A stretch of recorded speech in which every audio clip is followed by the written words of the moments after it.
कमजोर होना ब्रिगेडियर प्रताप की फितरत। I'll answer that question. Major, तुम उतना ही जानो जितनी तुम्हारी क्षमता है, उससे ज्यादा नहीं। झेल नहीं पाओगे। तुम्हारे अंदर वो ताकत नहीं है सच को जानने की। बकवास कर रहे हो तुम। ये सब तुम्हारे उस नाइस की तरह है, कन्वीनियंट। सच ये है कि मैं हूं इसलिए तुम हो। सच ये है कि मैं 7,000 फीट ऊपर अपनी हड्डियां गलाता हूं इसलिए तुम्हें सहूलियत मिलती है बुद्धिजीवियों की तरह बात करने की, डिस्को में जाने की, इश्क लड़ाने की, त्योहार मनाने की। ये सच है मेजर, तुम्हारा और इस देश के हर एक आदमी का।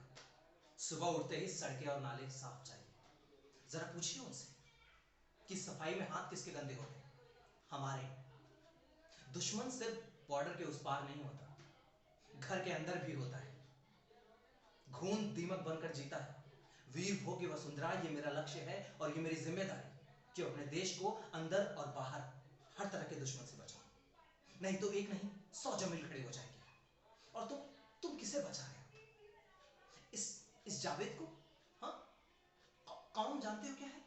निशानियां, आइडेंटिटीज जो पैदा होते ही इस जावेद के बहुत अंदर, इसके नसों में, इसके खून में इसकी कौम समी हुई है।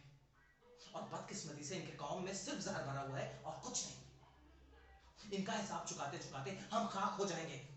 सैकड़ों राथोर मारे जाएंगे लेकिन कुछ नहीं होगा। ये मेरे, तुम्हारे या किसी टॉक शो की बात नहीं है मेजर, ये पूरे कायनात की बात है। इसलिए जो तुमने सर शुतुरमुर्ग की तरह धंसा रखा है ना, उसे बाहर निकालो और देखो, विधि का इस्तेमाल करो, समझ जाओगे।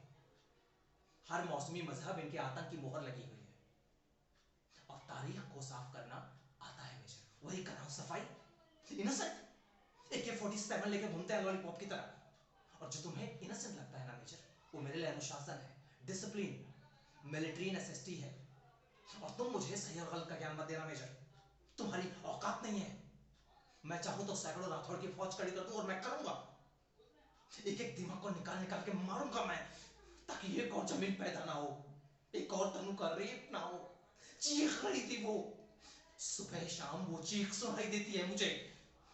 इसलिए मैंने राठौड़ से कहा, जो भी सामने आते हैं, बच्चे बूढ़े, सबको खत्म कर दो।